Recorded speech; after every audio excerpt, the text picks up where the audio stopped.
Boa noite. Passado um ano da crise que abalou o mundo, o mercado começa a reagir. Mas será que ainda é cedo para tirarmos conclusões sobre os impactos na economia? E o que mudou para os brasileiros neste período? Este é o tema de hoje do programa Primeira Página, que começa daqui a pouquinho, logo depois do intervalo. Até já.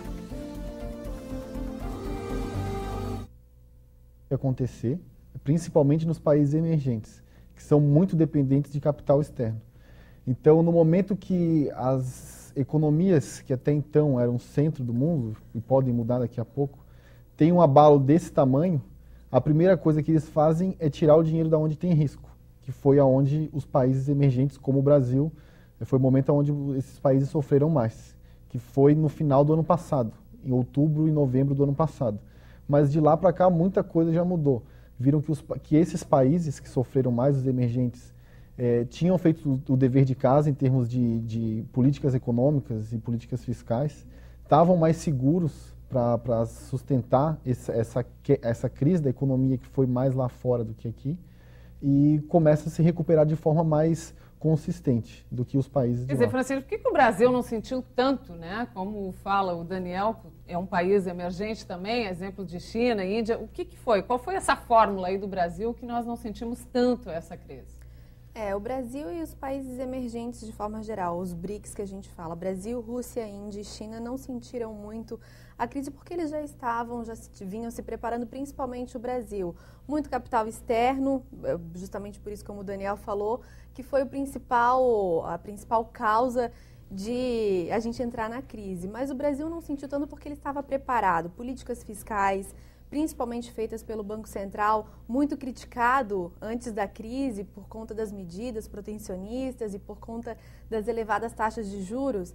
Hoje se sabe, hoje tem que se agradecer à equipe do Banco Central, que fez um bom trabalho de manter as taxas de juros, porque nós tivemos um grande problema que foi um problema de crédito.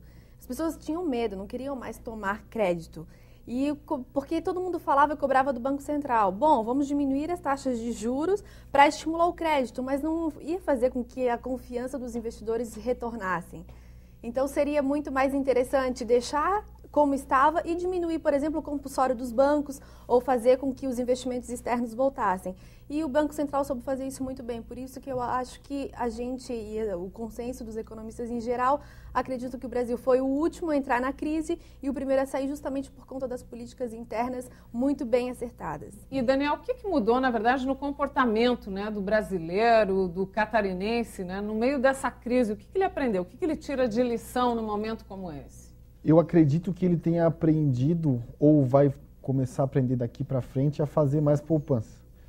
Justamente porque é no momento de crise que a gente sente a falta da poupança. E não só o brasileiro, mas principalmente o norte-americano vai fazer isso. O consumo representa 70% do PIB dos Estados Unidos, então é muito alto. Ou seja, eles gastam 70% demais. Da renda, gastam demais. Então, quando dá um momento de crise, tu tem que ter algum lugar para se segurar. E quando você faz a poupança é que você tem essa segurança, esse colchão, onde você pode navegar com uma certa tranquilidade em momentos de crise. Então essa eu acho que é a principal lição que tem que se tomar. E não só no momento de crise, né, Francina? É importante fazer esse planejamento financeiro para a vida, né? Planejamento financeiro é muito importante. Ultimamente a gente vem criando uma cultura, principalmente no Brasil, de que poupar é muito importante em qualquer eixo da economia. Então, as pessoas têm que aprender. Agora ficou muito mais difícil, vamos dizer assim, ganhar dinheiro com investimento, deixando o dinheiro parado. Então, as pessoas hoje elas têm que investir, se elas quiserem um pouco mais de rentabilidade, elas têm que acabar girando e botando dinheiro na economia.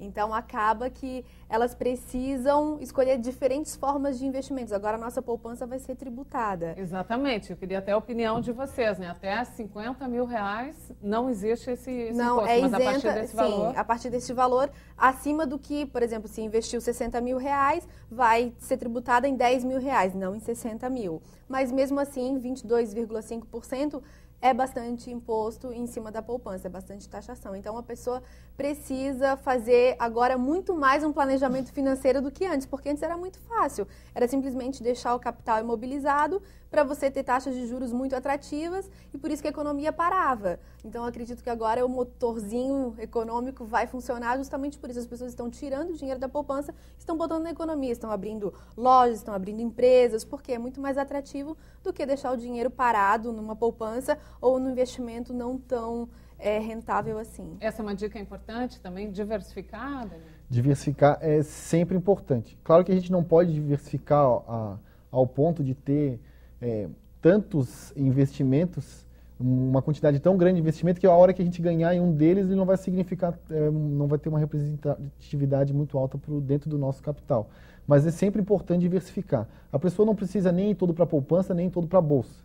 Ela pode ir para a bolsa de valores, ela pode investir em imóveis, quem tem um poder de renda um pouco maior, para ter um pouco mais de segurança.